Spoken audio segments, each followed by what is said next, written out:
Assalamualaikum warahmatullahi wabarakatuh. Perkenalkan, nama saya Dewi Aprilia dengan NIM akhir 472. Saya merupakan mahasiswa Fakultas Hukum Universitas Negeri Semarang semester 5. Perlu kita ketahui bahwasanya proses dismisal atau dismissal proses merupakan proses penelitian terhadap gugatan yang masuk di Pengadilan Tata Usaha Negara oleh Ketua Pengadilan, di mana dalam proses penelitian ini Ketua Pengadilan dalam rapat permusyawaratan memutuskan dengan suatu penetapan yang dilengkapi dengan pertimbangan-pertimbangan bahwa gugatan yang diajukan itu dinyatakan tidak diterima atau tidak berdasar. Hal ini diatur dalam Undang-Undang Nomor 5 Tahun 1986 sebagaimana telah diubah dan ditambahkan dalam Undang-Undang Nomor 9 Tahun 2004 tentang Peradilan Tata Usaha Negara, di mana dan untuk memudahkan penyebutannya selanjutnya disebut Undang-Undang Peraturan. Dan juga di dalam penjelasannya ini, istilah proses dismisal tidak dikenal, akan tetapi substansi dan makna tersebut diatur dalam pasal 62 Undang-Undang Peraturan. Seperti yang kita ketahui dan perlu kita ketahui bahwasanya dalam pasal 62 Undang-Undang Peraturan tidak mengatur secara terperinci bagaimana mekanisme pelaksanaan pemeriksaan terhadap gugatan yang masuk dalam dismisal proses. Untuk mengisi kehususan hukum acara tersebut, maka Mahkamah Agung dalam Sema Nomor 2 Tahun 1991 tentang petunjuk pelaksanaan beberapa ketentuan di dalam Undang-Undang Nomor 5 Tahun 1986 tentang Peradilan Tata Usaha Negara Romawi II antara lain mengatur sebagai berikut. Yang pertama yaitu prosedur dismisal dilaksanakan oleh ketua dan dapat juga menunjuk seorang hakim sebagai raportir. Yang kedua yaitu pemeriksaan dilaksanakan dalam rapat musyawaratan di dalam kamar ketua atau dilaksanakan secara singkat. Yang selanjutnya yaitu ketua pengadilan berwenang memanggil dan juga mendengarkan keterangan para pihak sebelum menentukan penetapan dismisal apabila dianggap perlu.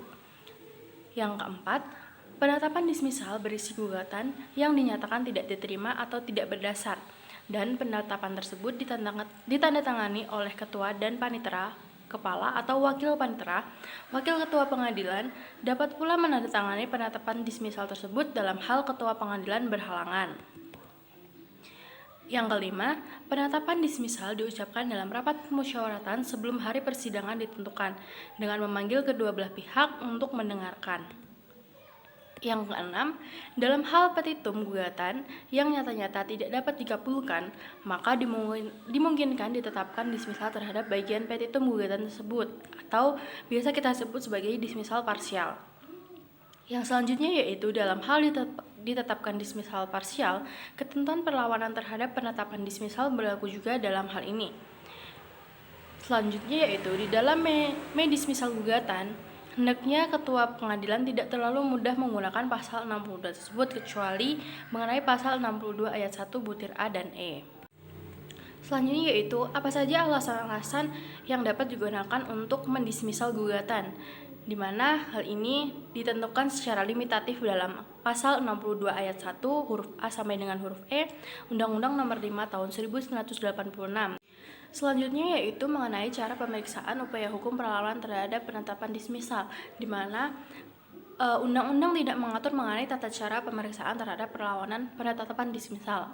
Sehingga untuk mengisi kekosongan hukum tersebut diatur dalam Surat Mahkamah Agung Republik Indonesia Nomor 224 TD Tun 10 Romawi 1993 tanggal 14 Oktober 1993 perihal juklak yang dirumuskan dalam pelatihan Hakim Peradilan Tata Usaha Negara tahap 3 angkatan 7.1. Sekian beberapa hal yang dapat saya jelaskan mengenai proses dismisal atau dismisal proses dalam hukum acara tata usaha negara. Sekian, terima kasih. Wassalamualaikum warahmatullahi wabarakatuh.